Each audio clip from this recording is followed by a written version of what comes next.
Super star రజనీకాంత్కు fans కాని వారంటూ ఎవరు ఉండరేమో.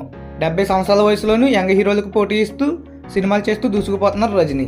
Jailer సినిమాతో భారీ విజయాన్ని అందుకున్నారు.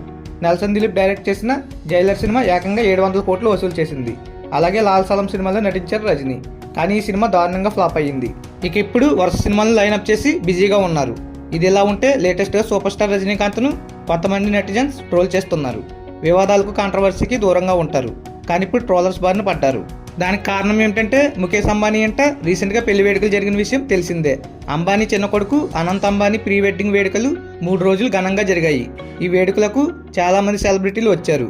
దేశంలోనే కాదు ప్రపంచవ్యాప్తంగా ఉన్న లెజెండ్స్ ఈ ప్రీ వెడ్డింగ్కు వచ్చారు.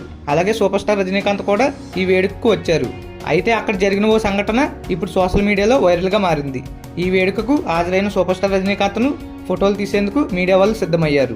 ఇంతలో ఆయన పక్కన ఉన్న పని మనిషిని పక్కకు వెళ్ళమని అన్నారు. దాంతో ఆమె వెనక్కి వెళ్ళిపోయింది. అక్కడే ఉన్న సెక్యూరిటీ కూడా ఆమెను వెనక్కి పంపించేశారు.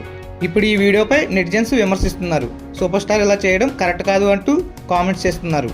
సినిమాల్లో నీతులు చెప్పే హీరో ఇలా చేయడం ఎంతవరకు కరెక్ట్ అంటూ ప్రశ్నిస్తున్నారు నెటిజన్స్. అయితే అక్కడ ఉన్న ఫోటోగ్రాఫర్లు ఫ్యామిలీ ఫోటో కావాలని అడగడంతో రజనీకాంత్ అలా చేశారు. అంతే తప్ప ఆమెను అవమానించడానికి కాదంటూ కామెంట్స్ చేస్తున్నారు. మరి రజనీకాంత్ అలా చేయడంపై మరి మీరేమనుకుంటున్నారో కామెంట్ చేసేయండి. ఇలాంటి మరిన్ని వీడియోస్ కోసం నా ఛానల్ని సబ్స్క్రైబ్ చేసుకోండి. సబ్స్క్రైబ్ చేయడం మాత్రం మర్చిపోకండి. Please do subscribe.